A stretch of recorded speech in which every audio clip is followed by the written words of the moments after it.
பூண்டு குழம்பு வைக்கலாம். கடாய் வச்சு 4 ஸ்பூன் நல்லெண்ணெய் ஊற்றிக்கோங்க. எண்ணெய் நல்லா காயணும்.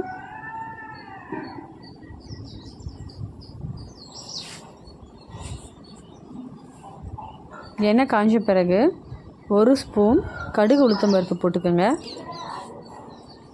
கடுகு பொரிஞ்ச உடனே வெந்தயம் போட்டுக்கோங்க 1/4 ஸ்பூன். பெரிய சைஸ் வெங்காயம் 2 பொடியாக கட் பண்ணி வச்சுருக்கேன். அதையும் போட்டு கோல்டன் ப்ரௌன் கலர் வர வரைக்கும் நல்லா வதக்கிக்குங்க. நல்லா வெங்காயம் வதங்கின பிறகு பூண்டு 25 பல்லு பூண்டு தோல் உரித்து வச்சுருக்கேன். அதை ஆட் பண்ணிக்கோங்க. அதை ஆட் பண்ணி நல்லா வதக்குங்க. பூண்டு நல்லா வதங்கணும்.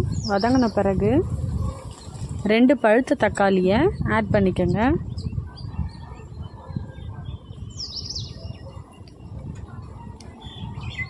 தக்காளி நல்லா குழைய வேகணும். ஒரு சிட்டிகை உப்பு ஆட் பண்ணிக்கோங்க.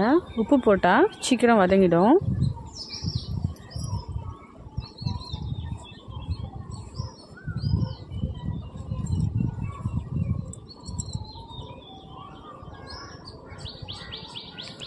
தக்காளி வதங்கின பிறகு இதுக்கு தேவையான மசாலா தூள்லாம் போட்டுக்கலாம். 1/4 ஸ்பூன் மஞ்சள் தூள், 2 ஸ்பூன் குழம்பு மிளகாத்தூள்,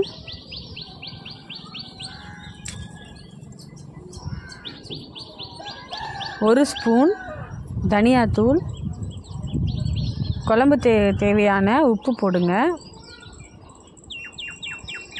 போட்ட மசாலாலாம் பச்சை வாசனை போகிற அளவுக்கு ஒன்றா சேர்த்து மிக்ஸ் பண்ணி விடுங்க.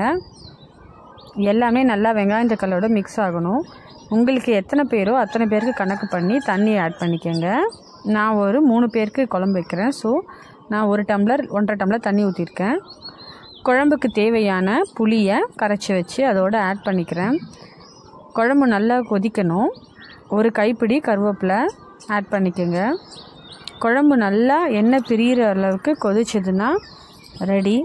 இந்த பூண்டு குழம்பு ரொம்ப ஹெல்த்தி.